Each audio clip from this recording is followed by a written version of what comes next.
L'alimentation. Le transistor de l'alimentation à découpage en court-circuit ou coupé ne signifie pas nécessairement qu'il soit la cause première de la panne. Il est donc conseillé, après son remplacement, d'effectuer des vérifications à tension réduite pouvant permettre de déterminer un ou plusieurs éléments défectueux.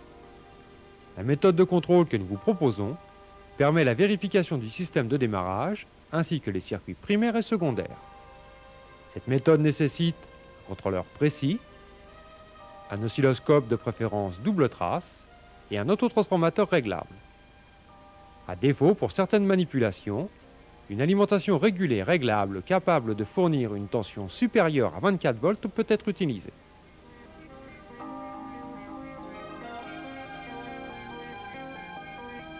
La mise en service. Chaque séquence débute interrupteur coupé,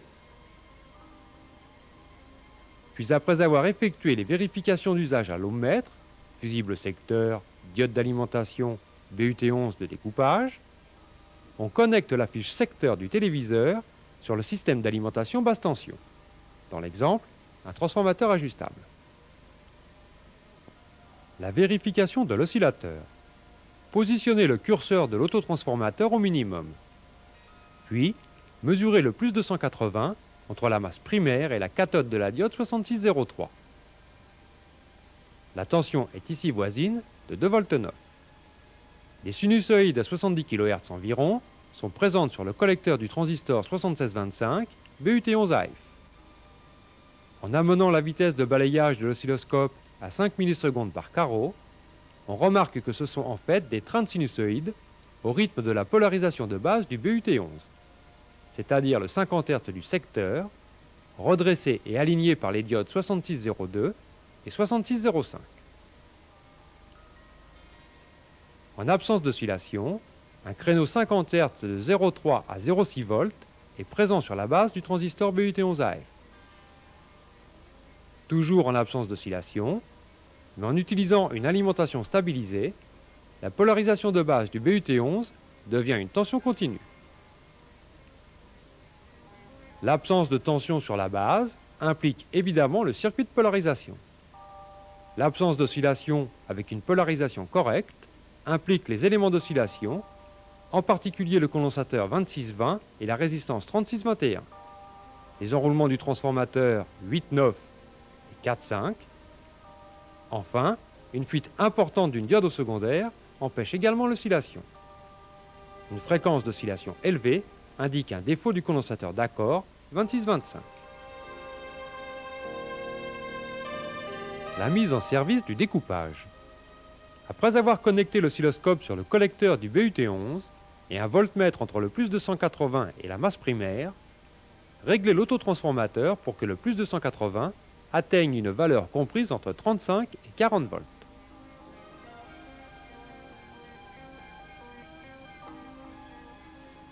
Voici ici 35 volts. Dans ce cas, le plus 100 doit être aux alentours de 45 volts. Dans l'exemple, je mesure 47 volts. Si le découpage ne s'effectue pas, ou si l'on dispose seulement d'une alimentation régulée 24 volts, réglez le plus 280 entre 22 et 24 volts,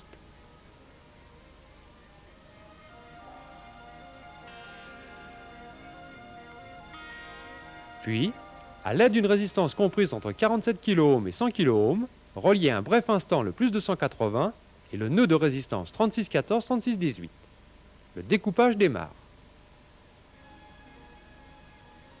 Si le découpage s'arrête dès que l'on enlève la résistance, il y a probablement une charge trop importante sur un enroulement secondaire.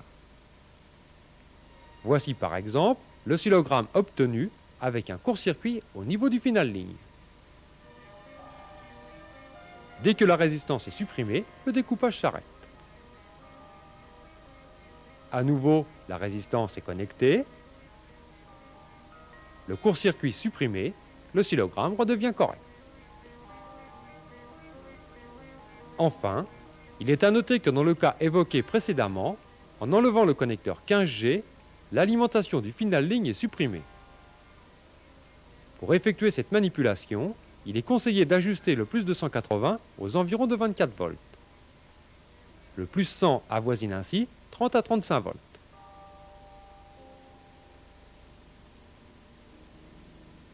Voilà l'oscillogramme correct sans court-circuit, finale ligne connectée. Voici maintenant l'oscillogramme, le connecteur 15G déconnecté. Enfin, de nouveau, l'oscillogramme correct. La vérification des circuits du photocoupleur. Vérifiez que le connecteur 15G, liaison déflecteur et alimentation ligne soient débranchés. Puis réglez la source d'alimentation pour que le plus 280 soit au-delà de 24 volts. Mesurez au contrôleur le plus 100. Ici, il est aux environs de 45 volts. Le transistor 7654 contrôle la diode du photocoupleur 7614 2B.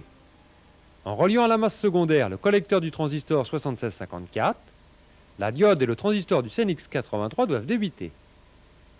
Le plus 100, normalement situé à 46 volts, diminue aux environs de 41 volts 4 dès l'apparition du court-circuit.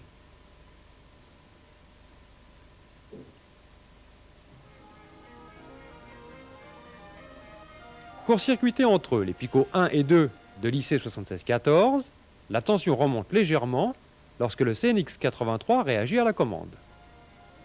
Sans variation de commande, court-circuité les picots 4 et 5, le plus 100 tombe rapidement. Voilà le court-circuit et le plus 100 qui chute. Dans ce cas, après la suppression du court-circuit, vérifiez l'alimentation de la diode du CNX83 et la continuité du circuit. Enfin, remplacez le CNX83. Sans réaction à la commande, des courts-circuits des picots 4 et 5, vérifiez les éléments et la continuité des circuits côté transistor du CNX83. Enfin, il est à noter que ces vérifications ne permettent pas le contrôle des transistors 7615 et 7616 au primaire. Si à l'origine le BUT11AF est en court-circuit, il est conseillé de remplacer également ces deux transistors. Lorsque ces transistors sont démontés, il est plus aisé de vérifier à l'ohmmètre les diodes 6621, 6622 et 6623. Vérifiez également que la ZNR 6617 ne soit pas en court-circuit.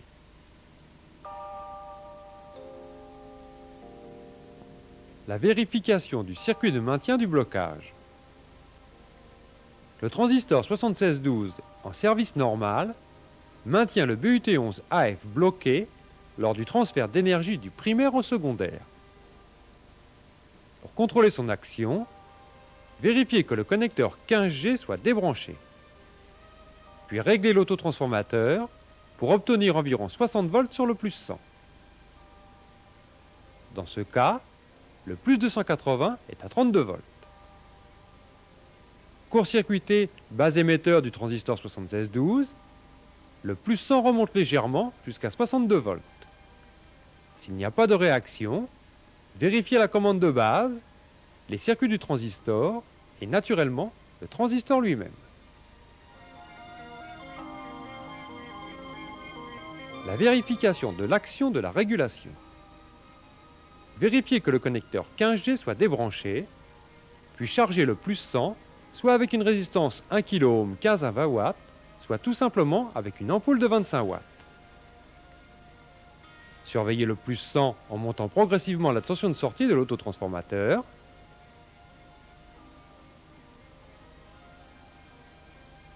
On voit ici la progression du secteur et le contrôle du plus 100.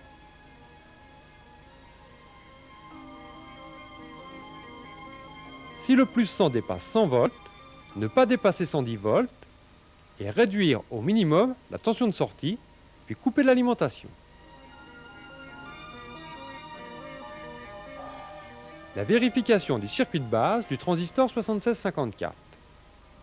Après avoir supprimé la charge du plus 100, connectez la sonde A sur le condensateur 2650, puis la sonde B sur l'anode de la diode 6630. Mettre l'alimentation en service en augmentant la tension de sortie pour que le plus 280 atteigne 24 volts.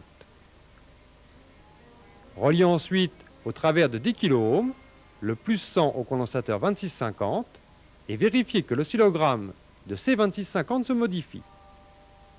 L'écrêtage à 0,7 volts indiquant la conduction de base du transistor 7654 est visible sur l'écran de l'oscilloscope.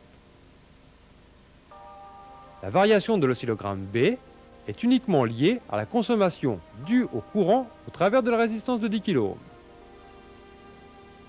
Placez le 0 de la trace A au centre de l'écran et contrôlez l'oscillogramme sur le collecteur du transistor 7654. Le même oscillogramme avec une résistance de 10 kΩ dans le circuit de base, à nouveau sans résistance.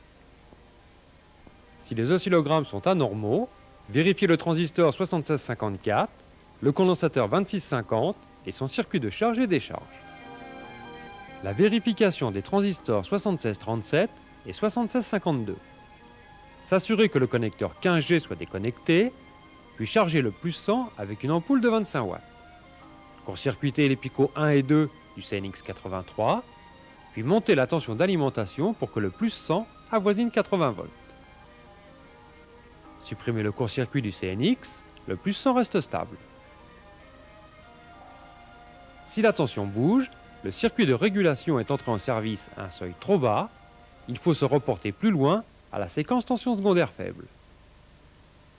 Court-circuiter la Zener 6637, la tension doit chuter nettement sur le plus 100, qui passe à une vingtaine de volts.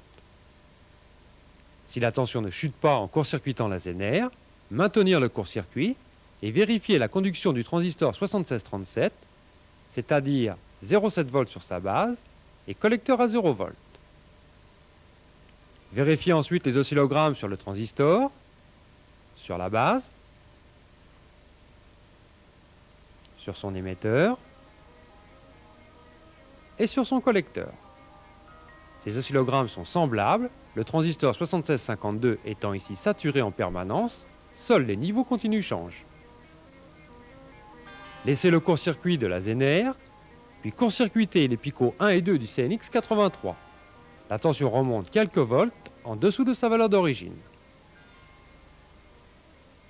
Si la régulation réagit au court-circuit de la Zener, alors qu'en service normal il y a absence de régulation, vérifiez la diode 6637, le transistor 7637 et son circuit de base. Les tensions secondaires faibles. Vérifiez que le connecteur 15G soit débranché, puis chargé avec une ampoule de 25 watts. Court-circuitez les picots 1 et 2 du CNX83 et montez lentement la tension d'alimentation pour que le plus 100 soit à 80 volts environ. Si l'on ne peut atteindre cette valeur, recherchez une fuite sur le circuit de commutation au primaire ou une consommation trop importante. Supprimez le court-circuit du CNX83. Si la tension diminue sur le plus 100, le circuit de régulation est en cause. Si avec une tension voisine de 80 volts sur le plus 100, une tension de 6 volts 2 est déjà présente sur la Zener 6637, c'est que la régulation entre en service prématurément. Vérifiez dans ce cas le circuit de base du transistor 7637 et le transistor lui-même. Si la tension aux bornes de la Zener est inférieure à 6 volts, augmentez la tension d'alimentation en surveillant le plus 100. Si la tension Zener se stabilise avant 6 volts 2, vérifiez la Zener. La tension Zener très faible et le plus 100 toujours faible indiquent alors une mauvaise charge du condensateur 2650. Pas ou trop peu de charge négative, vérifiez la diode 6649. Dans l'exemple, la diode est coupée. Trop de charge positive, fuite du transistor 7652. C'est le cas dans l'exemple. Enfin, je vous rappelle l'oscillogramme correct.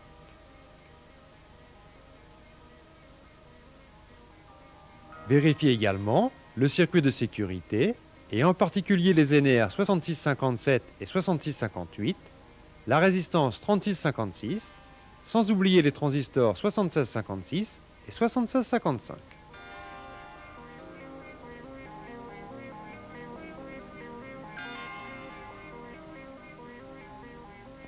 La vérification du fonctionnement de la sécurité sur tension. Laissez la charge sur le plus 100, le connecteur 15G est toujours débranché. Court-circuitez les picots 1 et 2 du CNX83, puis réglez l'alimentation pour obtenir 80 volts sur le plus 100. Supprimez le court-circuit sur le CNX et reliez au travers d'une résistance de 10 kΩ le collecteur du transistor 7656 sur le plus 100. La tension doit chuter aux environs de 30 volts. En court-circuitant à nouveau les picots 1 et 2 du CNX 83, le plus 100 remonte aux alentours de 70 volts. Cette manipulation a permis de vérifier la réaction du CNX 83 à une commande et les transistors de sécurité. Après avoir supprimé l'ensemble des courts-circuits et laissé la charge en service, réglez le variac pour retrouver 80 volts max sur le plus 100. Débranchez la charge, le plus 100 doit dépasser 100 volts. Si ce n'est pas le cas, montez lentement la tension d'alimentation jusqu'à ce que le plus 100 dépasse les 100 volts. Placez ensuite la sonde sur le collecteur du transistor 7656, puis montez la tension d'alimentation tout en surveillant que le plus 100 ne dépasse pas 115 volts. En observant l'oscillogramme, on voit la commande de conduction du transistor 7655 indiquant l'entrée en conduction des NR 6657 et 6658.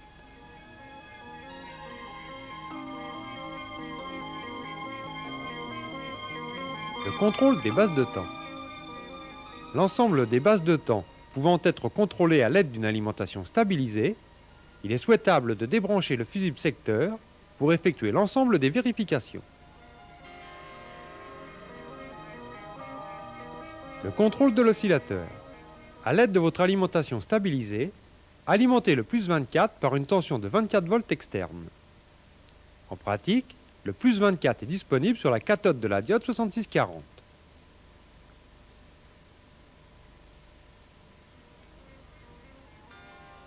Voilà le plus 24 correctement alimenté. Vérifiez ensuite l'oscillogramme présent sur la broche 11 de l'IC 7470, TDA 2579. Sa durée à niveau haut est d'environ 22 microsecondes pour 42 microsecondes à niveau bas. Elle varie en fonction de la position du potentiomètre à fréquence ligne. Le créneau atteint près de 1,2 V d'amplitude. Coupez l'alimentation et vérifiez pendant le cycle de démarrage la modification de la durée du rapport cyclique. Si ce n'est pas le cas, vérifiez les tensions d'alimentation présentes en 16 puis en 10 du TDA 2579. Elles doivent être respectivement proches de 7,6 V sur la broche 16 et voisines de 3,5 V sur la broche 10.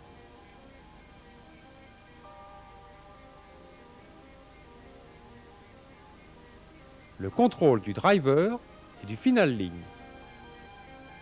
En conservant votre alimentation basse tension, reliez le plus 24 et le plus 100. Le plus 100 est fourni sur la cathode de la diode 6630. Son rôle est d'alimenter l'amplificateur ligne et le transistor de commande. Connectez ensuite sur l'entrée YA de l'oscilloscope le signal mesuré sur le collecteur du driver ligne. Sur l'entrée YB, le signal mesuré sur la base du BUT11AF.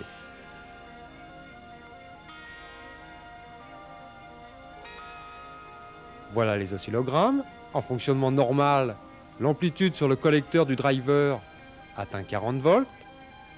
Les crêtes en lancée négative sur la base du BU atteignent moins 4 volts.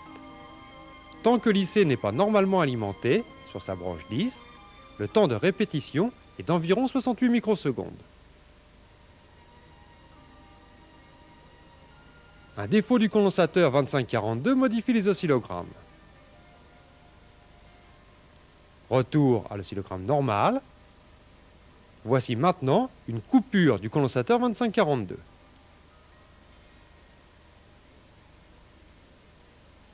À nouveau, oscillogramme correct. Positionnez l'entrée A sur 50 volts par carreau, le 0 un carreau au-dessous du niveau du centre. Mettre la sonde A sur la cathode de la diode 6546, puis laisser la sonde B sur la base du BUT11.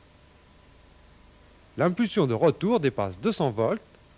Le temps de retour est de près de 12 microsecondes.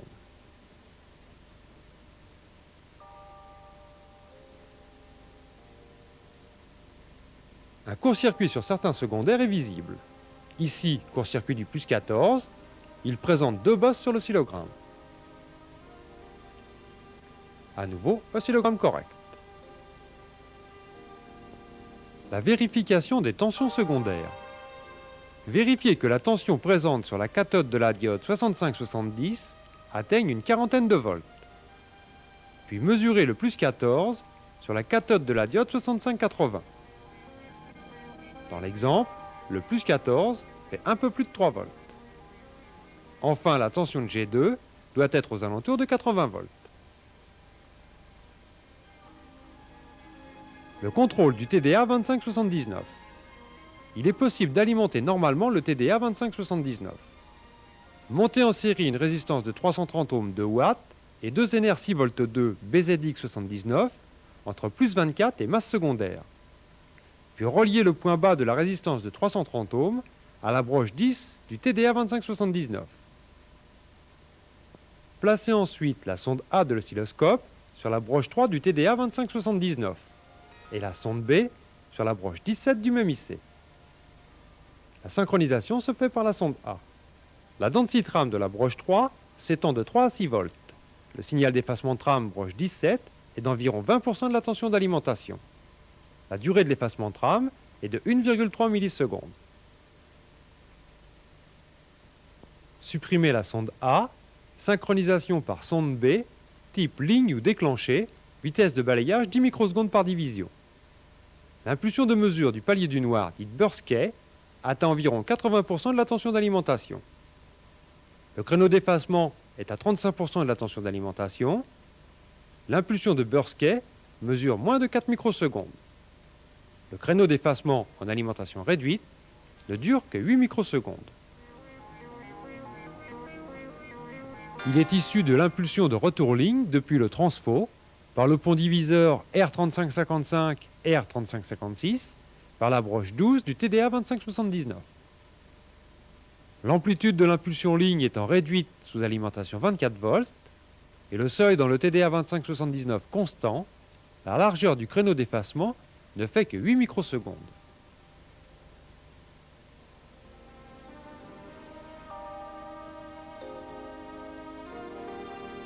En fonctionnement sur le secteur, la largeur du créneau d'effacement est de près de 12 microsecondes.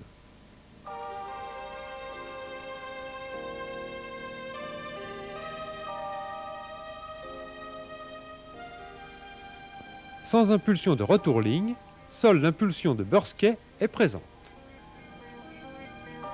La vérification de la commande tram sous alimentation réduite.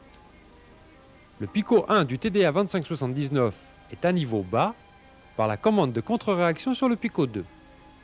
Une résistance de 47 kΩ entre l'alimentation broche 10 du TDA 2579 et le picot 2 entraîne normalement l'oscillogramme suivant sur le picot 1 et permet de vérifier le fonctionnement tram du TDA 2579.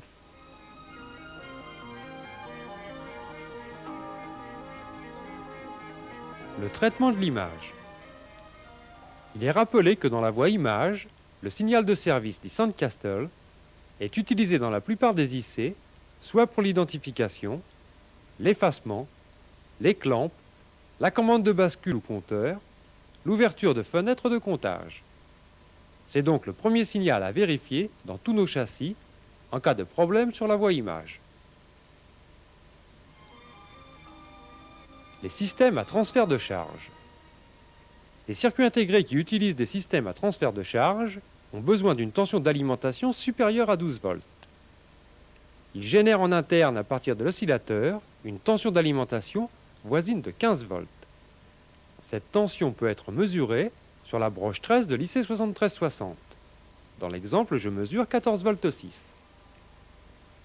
Sur la broche 14 de l'IC 7305, je mesure près de 14 volts. Si cette tension est faible, il faut contrôler la présence de l'horloge 886 MHz que vous voyez maintenant sur la broche 28 de l'IC 7350. Il est à noter que le niveau continu est de 5 volts. L'absence de 886 MHz en sortie 28 de l'IC 7350 amène à vérifier l'oscillateur 443 sur le quartz, côté 2352. La sonde amène un déphasage qui coupe la couleur en pâle, mais n'empêche pas d'observer la présence des sinusoïdes.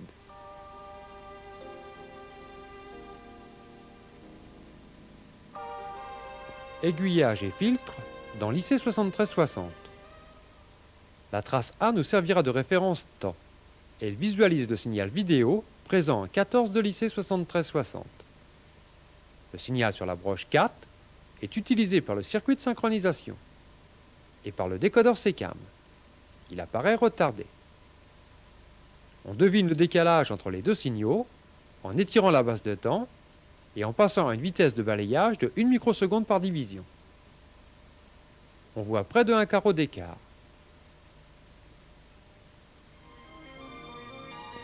Pour le reste, les signaux sont assez semblables, bien qu'à des seuils continus différents. En conservant la broche 14 comme référence, la sonde B placée sur la broche 3, on remarque la disparition de la sous-porteuse chroma, filtrée dans le circuit intégré, et un retard de 2 microsecondes environ.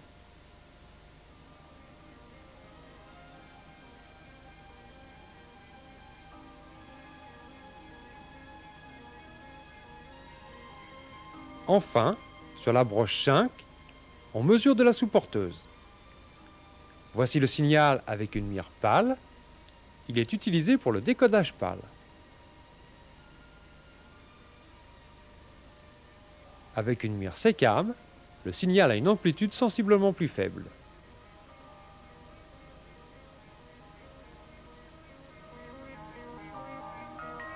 Les condensateurs 2378 broche 5, 2367 broche 3 et 2357 broche 4 intègrent le bruit de l'horloge à 1772 MHz utilisé dans le circuit intégré.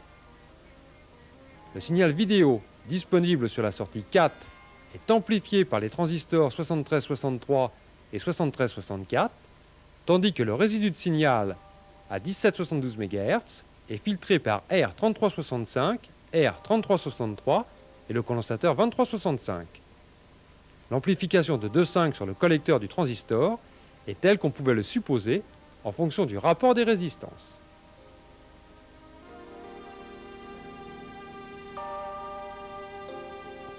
Le décodage pâle. Les éléments du filtre du comparateur de phase sont situés sur la broche 1 de l'IC 7350. En pâle, le burst et la résonance quartz sont à la même fréquence. La tension broche 1 est aux alentours de 6 V 2. En SECAM, où les fréquences des salves d'identification ne sont pas à 443, la tension d'erreur filtrée est légèrement différente. On trouve autour de 6 V 8. Enfin, en absence d'émission, il n'y a pas d'asservissement et la tension d'erreur flotte légèrement. Le décodage SECAM. Le circuit cloche prélève le signal chrominance SECAM fourni à la broche 3 de l'IC 7315. Les éléments du discriminateur de phase sont aux broches 17 et 18. La bobine 5321 permet le réglage en fréquence. On peut voir son action sur les signaux R-Y broche 12 et B-Y broche 11, après avoir injecté une mire SECAM.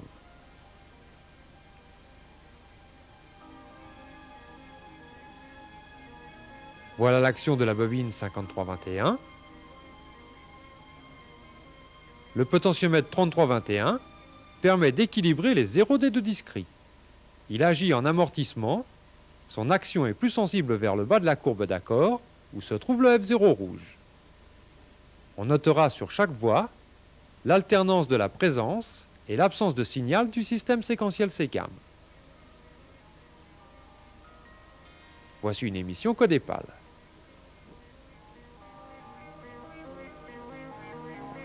Les broches 5 et 6 du TDA 8490 correspondent au découplage d'une tension de référence et à l'identification. En reliant la masse au travers d'une résistance de 5K6, la broche 5, on bloque le portier du décodeur SECAM. En plaçant cette résistance entre masse et broche 6, on force le portier SECAM. On peut noter l'effet sur la broche 10 de l'IC 7315. Portier bloqué, la voie chroma est fermée.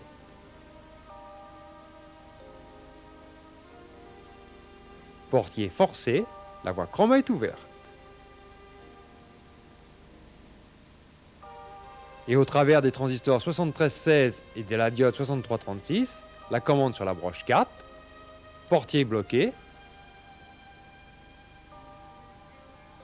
portier forcé. Enfin, les condensateurs 2325 et 2326 sur les broches 14 et 13 permettent la désaccentuation.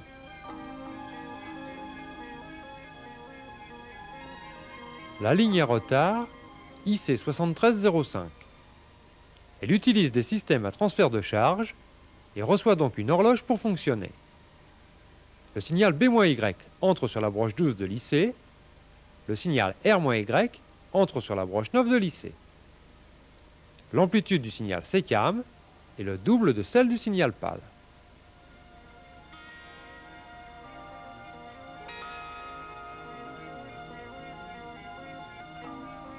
Lors d'une réception pâle, le signal B-Y sur la broche 12 de l'IC, présent à chaque instant, traverse la voie directe et la voie retardée avant le circuit additionneur, puis est mémorisé sur la sortie 11 de l'IC 7305. Lors d'une réception sécam, le signal B-Y d'amplitude double sur la broche 12 de l'IC, qui n'est présent qu'une ligne sur deux, retrouve la même amplitude que celle du signal pâle sur la sortie 11 de l'IC.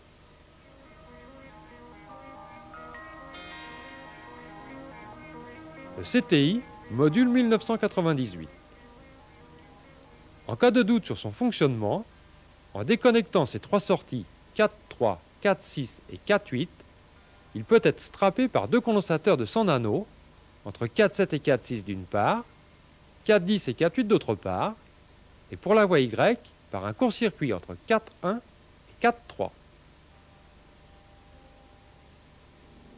Le circuit de contrôle. Les signaux vidéo Y, B-Y et R-Y sont disponibles sur les entrées 25, 22 et 21 de l'IC 7350. Pour vérifier le bon fonctionnement des différentes commandes, visualisez sur l'entrée A de l'oscillo le signal bleu présent en 2G20 et le signal rouge en 3G20. Le connecteur G20 est situé sur la platine TRC. Le matrissage de ces signaux est contrôlé par la commande de saturation au travers la broche 6 de l'IC. On voit l'action du réglage de la saturation.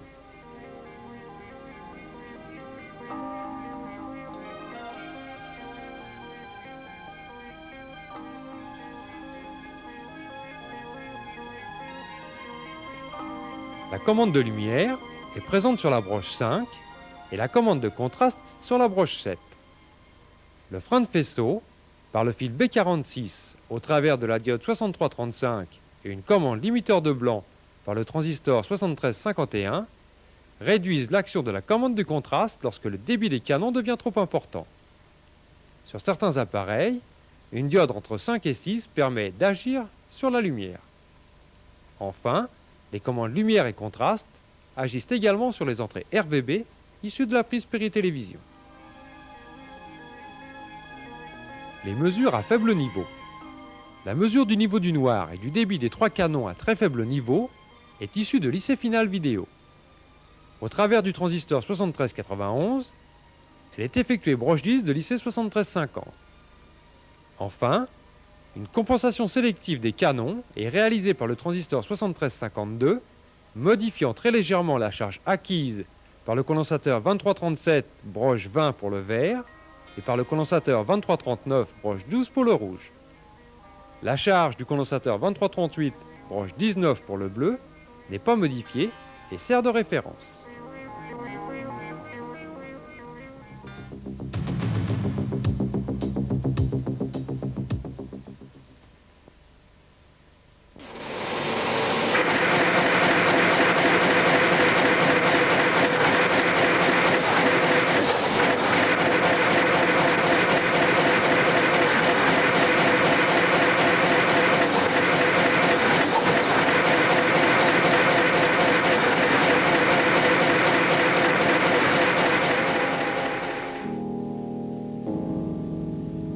composants montés en surface sont des composants électroniques sans fil. Les contacts électriques sont assurés par des pattes métalliques ou par des petits piétements qui permettent le soudage sur des plaques formant le substrat. Ces plaques sont constituées de matériaux en céramique, de supports de résine époxy ou de matériaux composites. L'identification des composants montés en surface. Les composants de surface étant de petite taille, les méthodes traditionnelles, telles que le code des couleurs des résistances, n'ont pu être utilisées pour leur identification. Une méthodologie spéciale a été développée, prenant en compte pour sa classification le type de fabrication et la valeur du composant.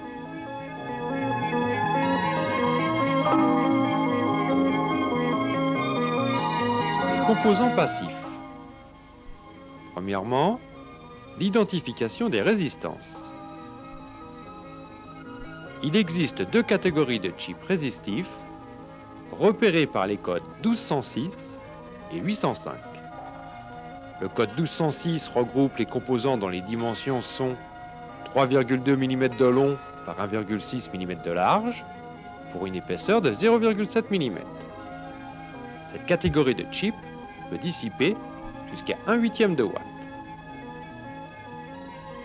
Le code 805 regroupe les composants de 2 mm de long par 1,25 mm de large pour une épaisseur de 0,6 mm. Cette catégorie de chips ne dissipe que le dixième du watt. Enfin, la valeur résistive du chip est déterminée par le code qui a été directement imprimé sur le corps du composant. Deux types de codes de 2 à 3 chiffres peuvent être rencontrés. Un pour les faibles valeurs utilisant la lettre R. Exemple, 2R2 signifie 2 ohms 2. 47R signifie 47 ohms. Et 121R signifie 121 ohms. Un deuxième code pour les valeurs plus importantes, où le dernier chiffre sert de multiplicateur. Exemple, 471 signifie 470 ohms, 472 signifie 4,7 K et 273, 27 kΩ. Enfin, le repère 000 symbolise un court-circuit. Remarque, lorsqu'il n'y a aucune indication portée sur le composant, vous devez vous référer à votre documentation service. Deuxièmement, l'identification des condensateurs. Comme pour les chips résistifs, on retrouve ici les deux catégories classées 1206 et 805 qui déterminent les dimensions du composant. Pour ce qui concerne la valeur des condensateurs, et malgré plusieurs règles de classification, la pratique montre que la plupart des composants ne sont pas repérés. En conséquence, il est aujourd'hui nécessaire de se reporter à la documentation service pour identifier la valeur du composant. Les composants actifs. La différence essentielle entre un semi-conducteur traditionnel et le même type de composant monté en surface réside dans la miniaturisation du boîtier. Dans la gamme des semi-conducteurs actifs, on distingue trois catégories. Les composants de faible puissance appelés SOT23 et SOT143, les composants de moyenne puissance appelés SOT89, et enfin les MELF, pour Metal Electrode Fast Bonding. Schématiquement, le composant SOT23 présente l'aspect d'un transistor, mais en réalité son boîtier peut contenir une simple diode, comme une BAS29, une double diode, comme la BAS35, un transistor PNP, exemple la BC807, un transistor NPN, comme le BC817, un transistor NPN reverse, comme le BC846AR, et enfin un transistor à effet de champ. Le SOT143 est un boîtier à 4 broches et il peut contenir 2 diodes, exemple du BAS56, un double transistor NPN, comme le BCV61, un double transistor PNP, comme le BCV62, un transistor à effet de champ à double commande, exemple du BF996. Le SOT89, lui, est un boîtier à 3 broches situé sur la même face du composant. Il dispose d'une puissance de dissipation pouvant atteindre 1 watt et est surtout utilisé comme amplificateur. Exemple de boîtier SOT89, le BF620. Enfin, les MELF, appelés SOD80 et SOD87. Ce type de composant présente un corps cylindrique terminé par 2 électrodes métalliques que l'on soude directement sur le circuit imprimé. Le boîtier comprend généralement une diode classique ou une diode Zener. La cathode est repérée sur le corps du composant. Voici une vue schématique d'un MELF. Le boîtier du type SOD87. La cathode est repérée par un anneau blanc. Les circuits intégrés. Dans la gamme des IC montés en surface, il existe 3 grandes catégories de circuits. Premièrement, les circuits appelés SOIC pour Small Outline Integrated Circuit. La différence essentielle entre ce type de composant et le circuit traditionnel réside dans la miniaturisation du boîtier. Voici une vue schématique d'un SO14. Le nombre 14 désigne ici le nombre de broches du circuit intégré. Pour des circuits plus performants, ce nombre peut aller jusqu'à 28 broches. Voici un AN2510S. C'est un boîtier SO24. La broche 1 est signalée par un repère. Deuxièmement, les circuits appelés Quad Flatpack ou plus simplement Flatpack. Ce type de circuit présente un boîtier carré ou rectangulaire, muni de broches sur les 4 côtés du composant. Pour ce type de circuit, la broche 1 est signalée par un repère ou par un chanfrein, et on compte les broches dans le sens inverse des aiguilles d'une montre. Enfin, le nombre de broches est limité à 80. Troisièmement, les circuits appelés PLCC pour Plastic Leaded Chip Carrier. L'avantage majeur de ce type de boîtier réside dans la forme arrondie des broches qui sont utilisées comme ressort lorsque le circuit est monté sur un support. Sur une vue schématique d'un PLCC, on voit très nettement la forme arrondie des broches. Voici maintenant une vue de dessous du composant réel. Enfin, pour ce type de circuit, le nombre de broches est limité à 124 et la broche 1 est signalée par un repère.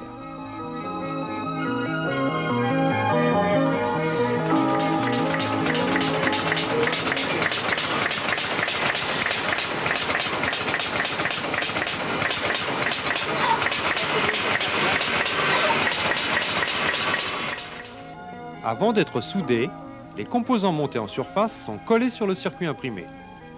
Il sera donc nécessaire, pour effectuer un remplacement correct de CMS, de disposer d'une source de chaleur suffisamment importante pour décoller le composant sans pour autant détériorer la circuiterie.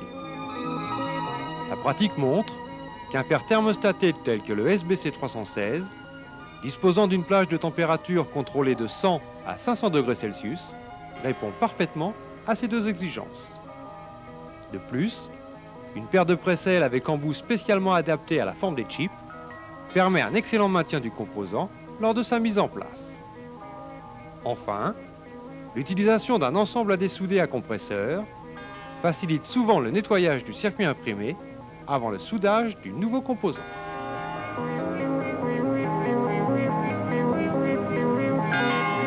Remplacement des boîtiers classés 1206 et 805. Pour dessouder ce type de boîtier, maintenu par deux électrodes, une première technique consiste à chauffer alternativement les deux points de fixation, tout en exerçant une légère pression sur le corps du composant avec la pince presselle. Voilà le démontage. Une deuxième technique consiste à maintenir le composant avec la pince presse-sel et d'exercer la pression avec le fer thermostaté. Pour le remontage, il suffit de positionner correctement le composant sur le circuit imprimé. Voilà la mise en place. Puis de déposer une goutte de soudure sur les deux électrodes.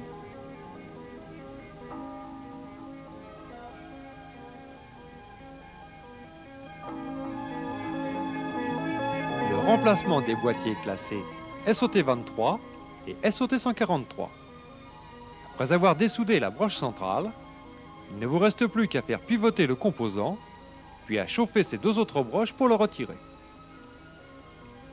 Enfin, utilisez une pompe à dessouder pour nettoyer la circuiterie et faciliter le remontage du composant.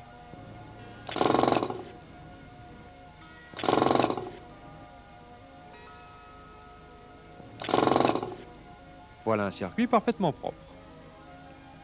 Pour le remontage, commencez par étamer les électrodes du composant. L'utilisation d'une soudure de faible diamètre permet un étamage très homogène des électrodes et diminue ainsi tout risque éventuel de mauvais contact. Positionnez ensuite le composant sur le circuit imprimé en chauffant une des électrodes. Voilà la mise en place du composant. Enfin, déposez une goutte de soudure sur les deux autres broches pour terminer la fixation. Remarque, après le remplacement du composant, il est conseillé de vérifier la continuité de la circuiterie.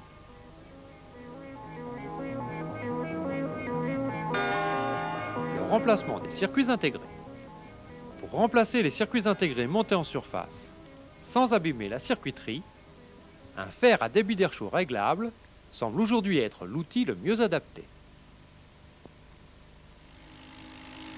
Voici un exemple de remplacement d'un boîtier 20 broches. La technique consiste à chauffer l'ensemble des broches situées sur un côté du circuit pour faire basculer le composant. Le débit d'air chaud permet bien sûr de faire glisser la soudure, mais également de faire fondre la colle qui fixe le boîtier sur le châssis. Une fois basculé, il ne reste plus qu'à chauffer l'autre rangée de broches pour libérer le circuit intégré. Une fois dessoudé, on voit très nettement les 3 points de colle qui fixaient le composant sur le circuit intégré.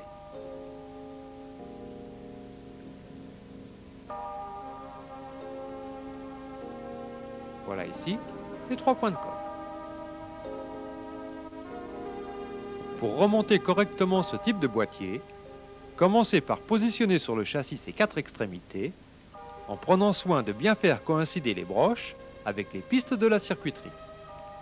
Une fois en place, fixez le circuit sur le châssis en déposant une goutte de soudure sur les 4 extrémités, puis vérifiez une à une si la position des 20 broches du circuit intégré coïncide bien avec les 20 pistes du châssis. Une fois cette précaution prise, vous pouvez terminer le soudage du composant, sans oublier de vérifier ensuite qu'aucun court-circuit n'existe entre les pistes. Le remplacement d'un circuit de type flat pack se fait également avec un fer à débit d'air chaud. La technique consiste à glisser un fil de cuivre sous une rangée de broches du composant, puis à le fixer avec une goutte de soudure sur les premières broches de la rangée adjacente.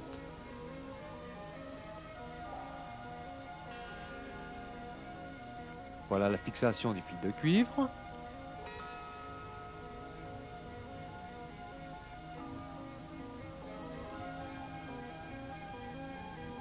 Une fois en place, utilisez le fer à débit d'air chaud pour faire fondre la soudure.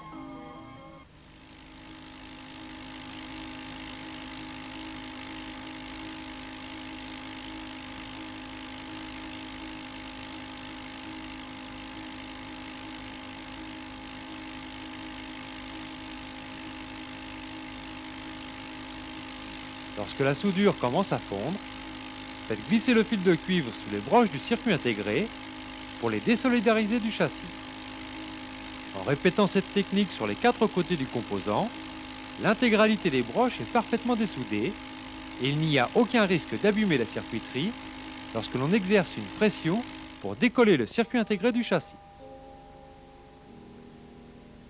Enfin, toujours pour ce même type de circuit intégré, et si vous n'avez pas la possibilité d'utiliser un fer à débit d'air chaud, un ensemble de soudage thermostaté peut convenir en étant extrêmement attentif pendant le dessoudage à ne pas décoller les pistes du circuit imprimé.